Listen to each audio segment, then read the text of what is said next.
Before we start the show, I'm excited to announce that we have a new sponsor for this podcast, and it's DocRx. DocRx is a family-oriented company dedicated to tailor operational solutions for patient health and compliance programs that increases the quality and efficiency of patient-centered care, and always with the mission of the patient's health first. With over 10 years of experience helping doctors and their patients with diagnostic testing, patient monitoring, medical supplies, compliance, wholesale pharmacy, physician dispensing, billing, and much more.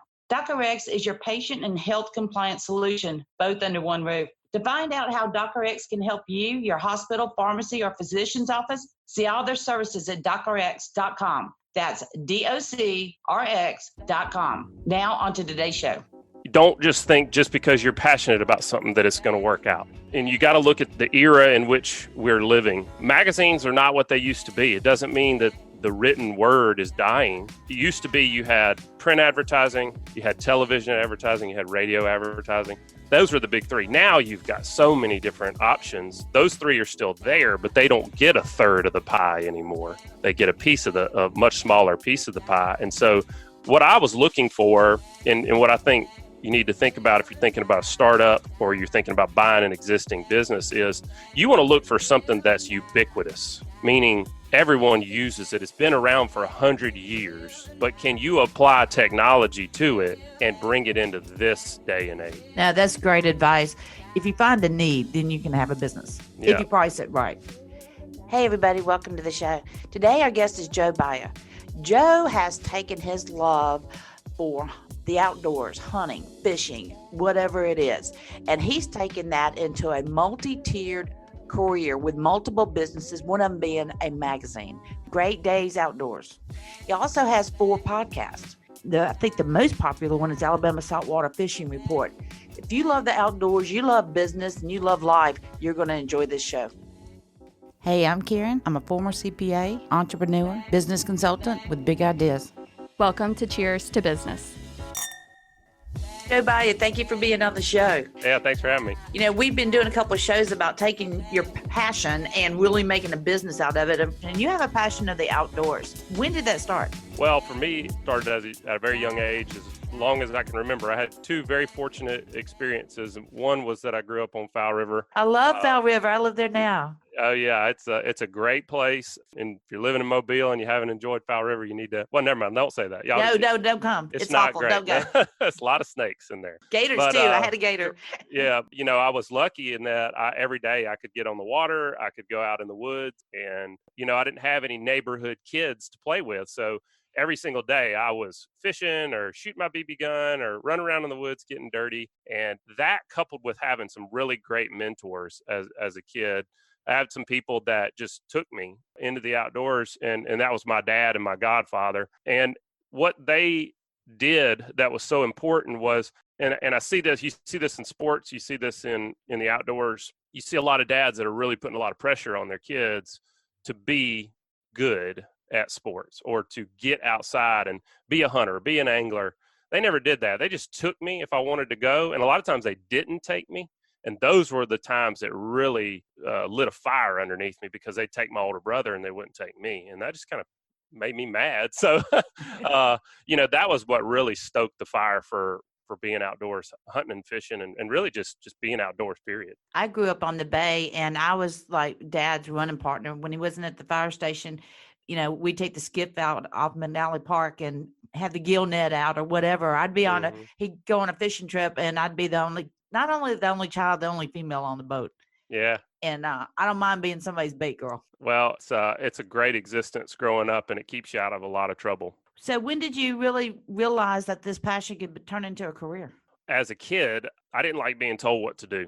And so being a business owner always seemed like something that I wanted to pursue, because they just, they're the boss. So I want to be the boss, so it's overrated sometimes. It's not what they make it out to be, but that was the original drive. I remember as a child thinking, we'd go to the sporting goods store and there'd be guns and fishing rods and tackle. And I just thought, man, it'd be so cool to be a sporting goods store owner. But it was always, I wanted to be the owner. I wanted to be the guy at the head. That was just really early on. And then when I was 12 or so, my brother actually got a job deckhanding on charter boats down on Dauphin Island.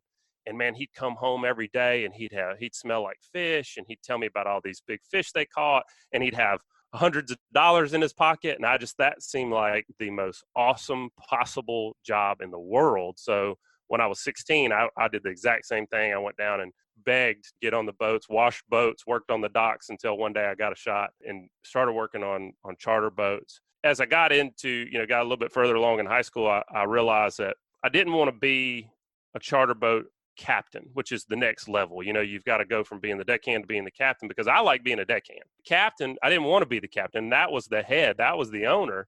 And so I started looking for alternative ways to get into the outdoors. And, I decided I want to be an outdoor writer at that point. I was really good. My mom's an English teacher, and I used to love writing stories. And so that was where it all started. And so I went to Auburn and went into the agricultural college in agricultural communications. And my dad used to say, "What are you going to do with that? You going to talk to cows?" And that was my thought process is, well, I'm going to go learn how to be an outdoor writer. And that didn't pan out. The best plans sometimes don't, for a good reason. Yeah. Now you own a magazine. Tell us about Great Days Outdoors. So Great Days Outdoors was originally Gulf Coast Outdoors. And I read that magazine when I was a teenager. So you bought it? Growing up. Yeah. So Okay. It's been around for 24 years or so. Then in 2015, I sold a business that I had started right out of school, and moved back to the area and was looking for my next project, my next thing, to do. And in my previous business, it was not something that I was passionate about, but I learned a lot about running a business and business administration from having that business. But I decided, hey, I've done that. Now let's do something that I've got an intrinsic, passion for. And I started looking around locally, and I didn't really find anything that piqued my interest or really what I was passionate about.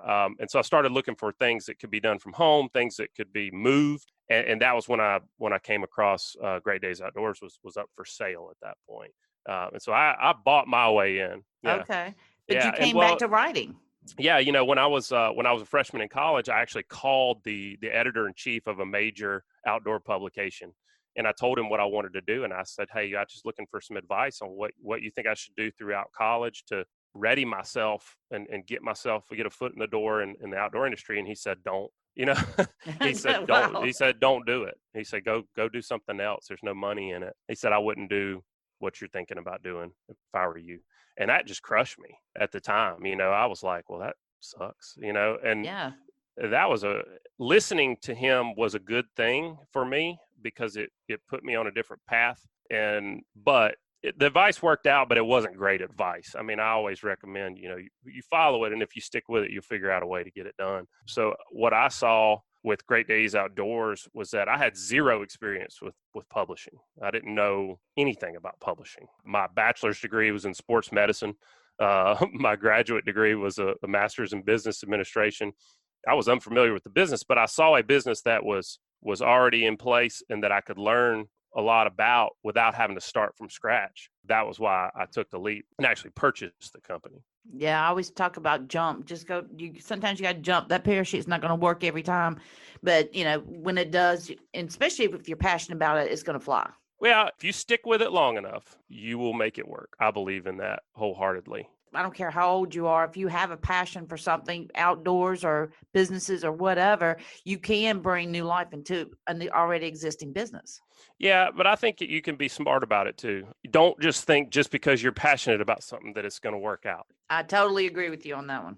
And you got to look at the era in which we're living. Magazines are not what they used to be. It doesn't mean that the written word is dying. It used to be you had print advertising, you had television advertising, you had radio advertising. Those were the big three.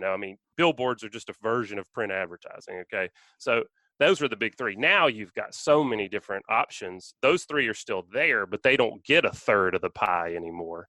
They get a much smaller piece of the pie. And so what I was looking for, and what I think you need to think about if you're thinking about a startup or you're thinking about buying an existing business, is you want to look for something that's ubiquitous, meaning everyone uses it. It's been around for 100 years, but can you apply technology to it and bring it into this day and age. Now, that's great advice. If you find a need, then you can have a business if you price it right. All this about advertising and where do people go, it leads to the website and social media. And I want to hear about the podcast. Well, fundamentally, for me, the best marketing out there. Now, I'm not talking about advertising. I'm talking about segmenting a group of people into different groups that you can then advertise to. Okay. Fundamental marketing for me, the best marketing is getting in front of the people that are looking for your product when they're looking for it, whether they know it or not. Okay. You talking about targeting? Well, I'm talking about using intent. Okay. And people's intent a lot of times is not exactly clear. But one of the best ways to learn someone's intent is through search engines. When you think about when somebody goes to Google and they type in a query to Google, they're looking for information. Well, based off of that information, you can determine what their need is. Okay.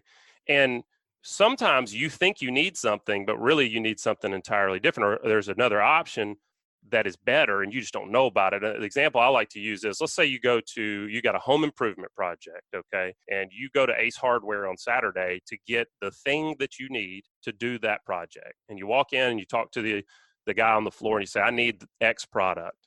And he takes you over to aisle 7 and he says, here it is. And you're looking at it, he says, well, what are you trying to do? And you say, well, I got this project. I'm trying to get it done this weekend. He says, oh, okay. Well, you can use that if you want, but I got this other thing over on aisle 9, and I just did what you're looking to do, and it's going to save you a lot of money. It's going to last a lot longer. So he gives you that authentic testimonial. You go over, you end up walking out of the store with the thing that you didn't even know existed when you started out on this quest because of marketing. He marketed you. He found out what your need was, and then he took you to the best product for that task. Yeah, it makes total sense. Tying this back into podcasts, and you'll see where I'm going with this, is search engines give you that ability to do that online. I mean, if you've got a really great salesperson in the store, they're doing that. They're saying, well, what are you looking to do? Okay, go. Let me take you over here and show you this. Online, it's the exact same thing. Somebody shows up on Google and they type in, I'm looking for rot-resistant deck boards. And at that point they're building a deck. Well, maybe you need to get something in front of them that's an ancillary product to building that deck. It might be these certain type of screws or, a fire pit or something like that. So search engines give us that knowledge. When people in this day and age, when people want to read information, they're going to go to Google and they're going to type in what they're looking for and they're going to read about it. When they want to watch what they're looking for and consume the information with their eyes, they're going to go to YouTube and they're going to watch somebody do it.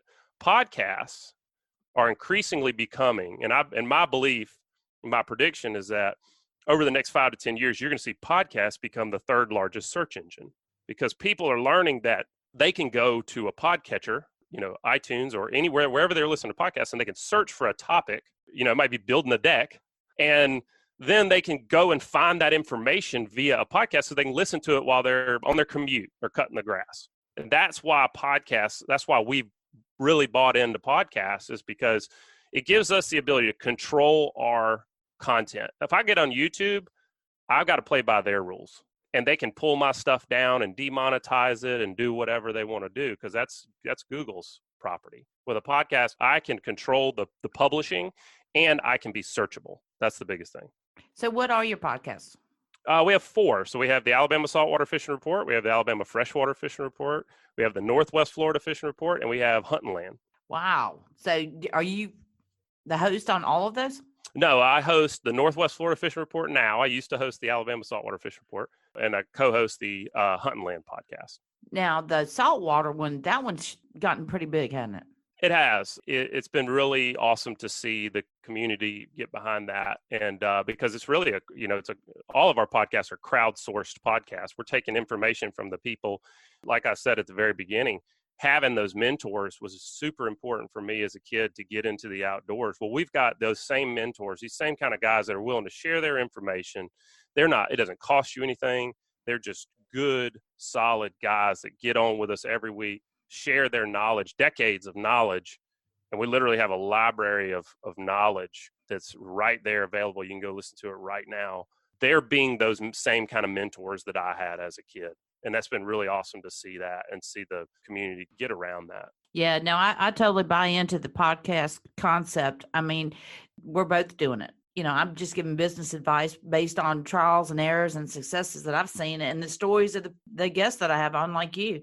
Mm-hmm. And one of the questions I've been asked is, how do you grow a podcast? So what's your advice on that? You have to first identify a need, okay? And what's easiest to do is you identify information that needs to be updated.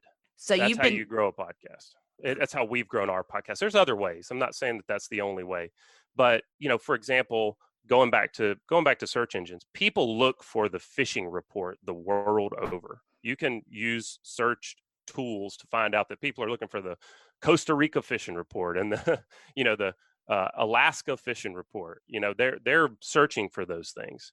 So people want that information, but that information changes daily, definitely weekly. So content can be the hardest part of growing a podcast. So having to constantly come up with new ideas. If you're an expert on one topic, you're going to run out of content very quickly. But if you can interview the people who are getting new and fresh information every single day, you never run out of content. Totally agree with you.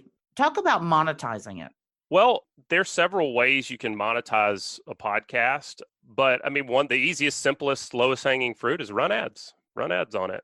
Find people who want to get in front of that same group of people and bring it to them, partner up with them, be transparent, show them your downloads, show them what you're, show them how it's working out, but also be able to explain it in a way that makes sense to them. For example, we run ads on all of our fishing reports, and it's great because these are companies who don't have the time or the resources to put out a fishing report every week, but they know they want to get in front of anglers, and they know they want to get in front of local anglers.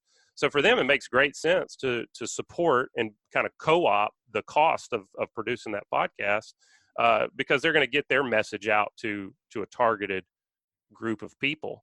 But the thing that I think a lot of people miss about podcasts when they're trying to sell their podcast is that with radio, for example, radio's ubiquitous, right? Everybody's got a radio in their vehicle, but radio's here today, it's gone tomorrow.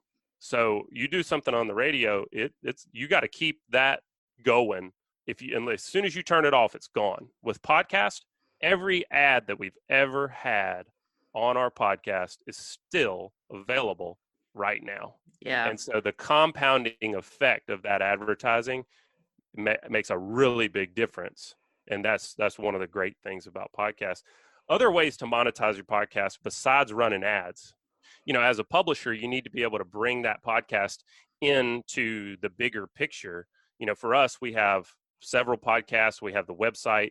We have the print magazine. So a lot of times what we're doing is the information that we're getting on the podcast, we may take an hour and talk to someone, but then we're pulling out 15 minutes of conversation. That 15 minutes conversation can turn into a 1,500 word article.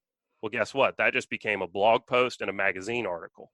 So now the company that was featured in that article or in those advertisers that wanted to be in front of that group of people, they're willing to sponsor not only the podcast, but sponsor the magazine, sponsor the website, and be included across those platforms because everybody consumes things differently. A lot of people still don't listen to podcasts. They like to, listen to the radio.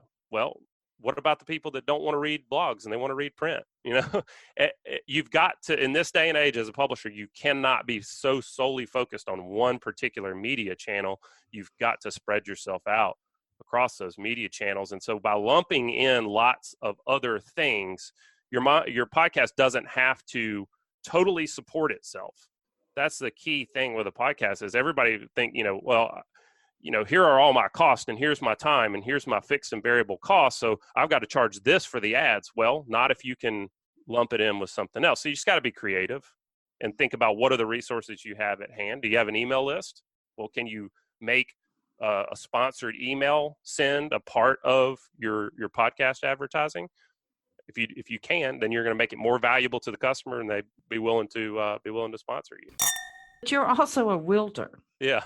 So tell what National Land Realty is. Well, National Land Realty, being in the publishing industry, I get to see a lot of different types of real estate brokerages, and especially in my industry, the hunting and fishing industries, I see a lot of land brokerages. And National Land Realty is just really the most innovative land real estate brokerage that's totally focused on land that's out there. It's been in the Inc. 5000 for, gosh, I think the last 6 years running.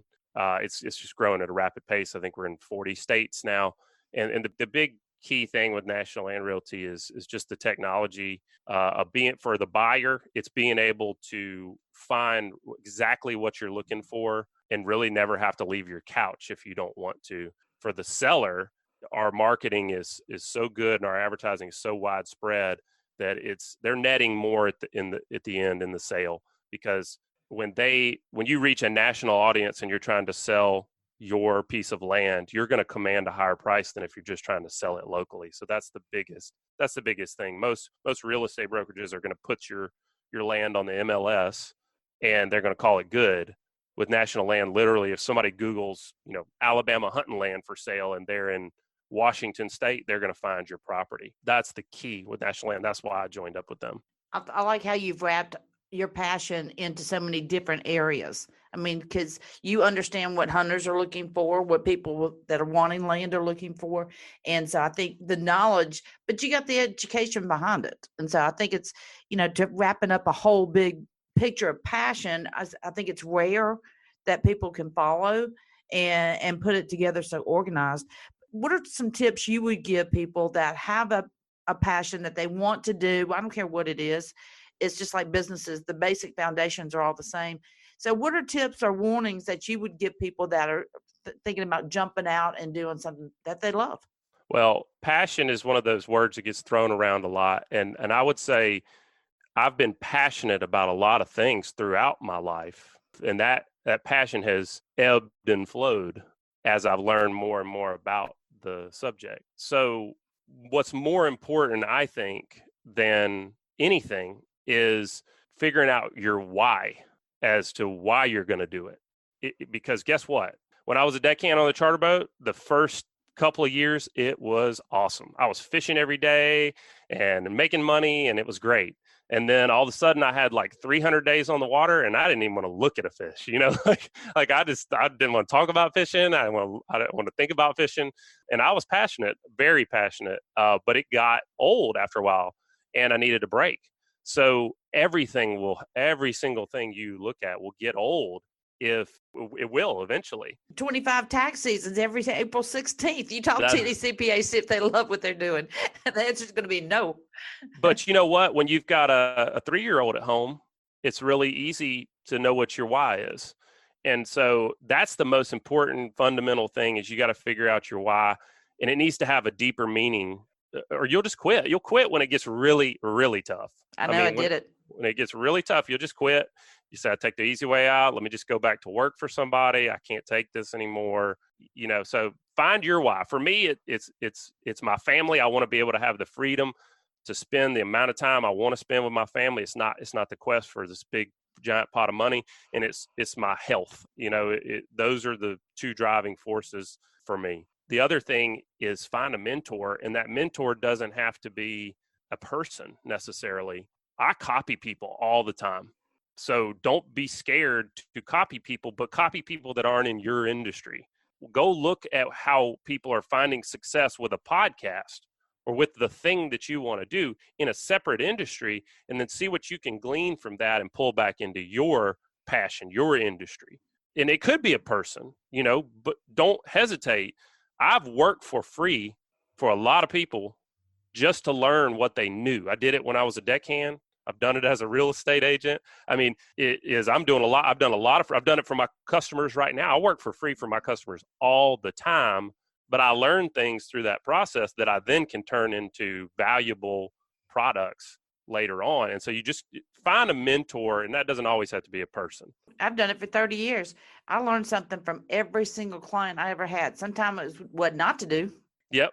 But a lot of times, and that's helpful. You're talking about warnings.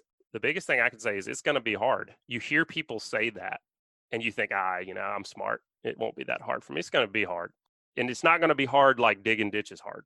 You're not going to be physically tired at the end of the day. You're going to be mentally exhausted. It's exhausting.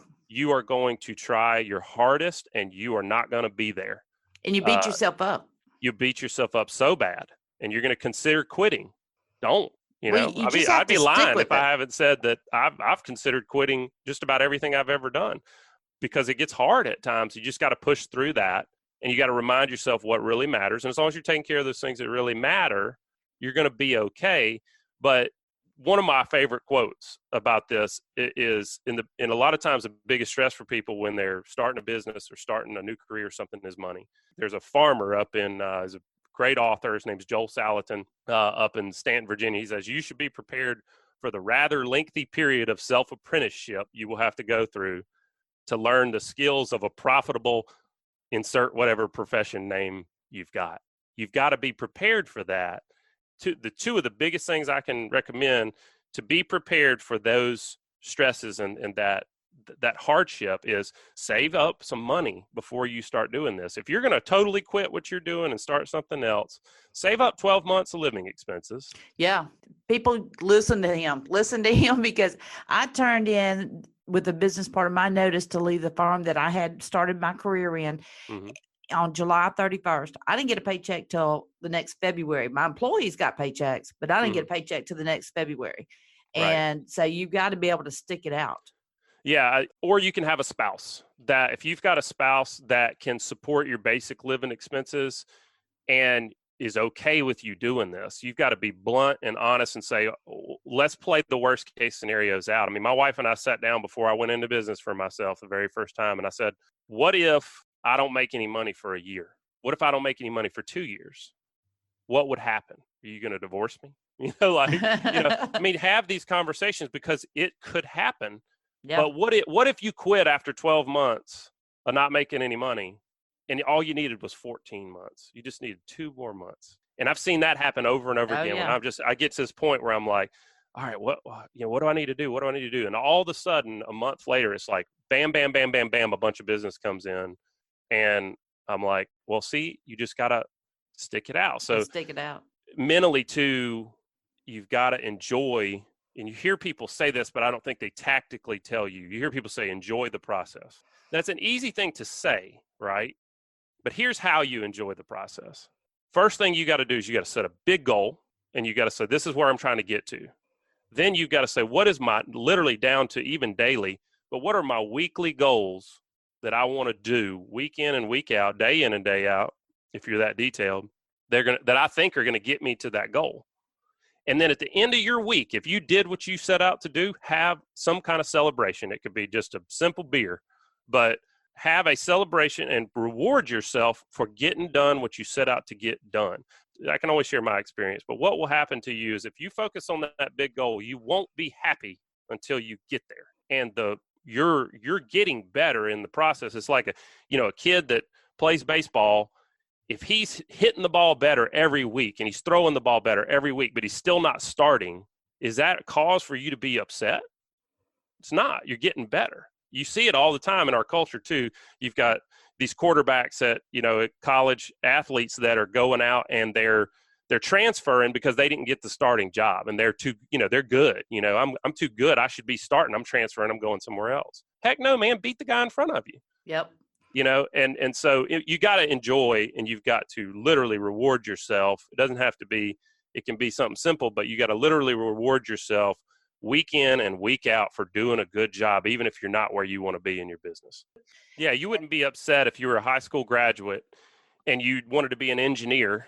You wouldn't beat yourself up as a freshman in college because you're not an engineer yet.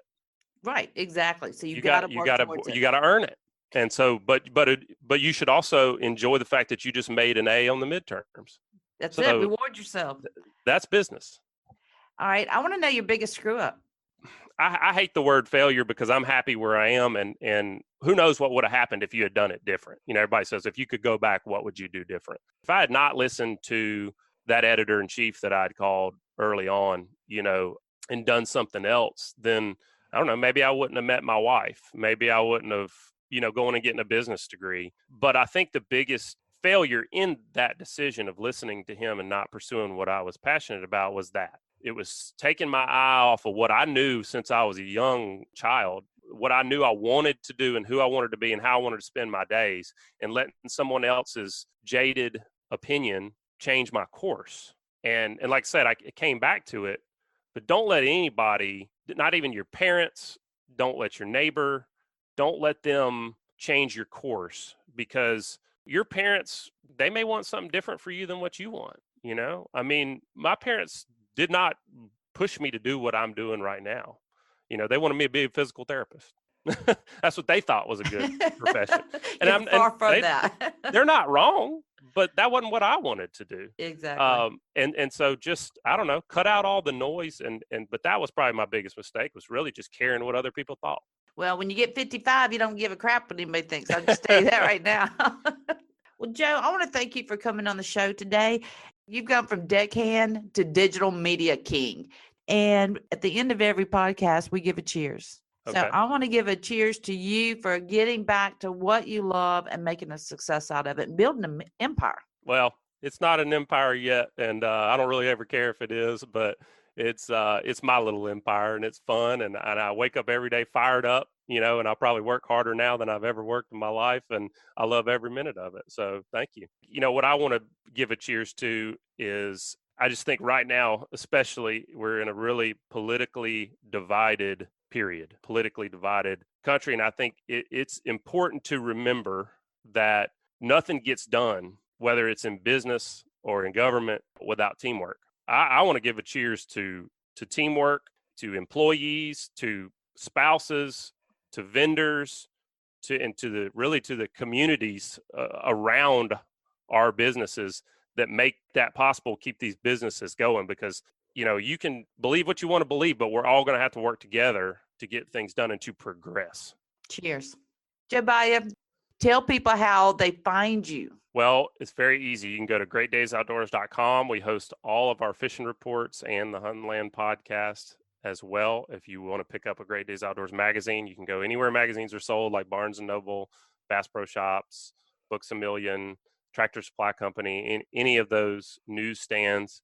And, if you're listening on any of the podcatchers like iTunes, you can just search for fishing report for your area, whether you're Alabama freshwater, Alabama saltwater, Northwest Florida, and you can find us there as well. What a great story. I want to thank you so much for coming on and sharing and inspiring. Thank you. I appreciate it. Enjoyed it. Please be sure to subscribe to Cheers to Business podcast on iTunes or anywhere else that you get your podcast. Visit our Facebook and be sure to give us a like. And if you have any questions or topics you'd like us to discuss, shoot us an email from the website cheerstobusiness.com.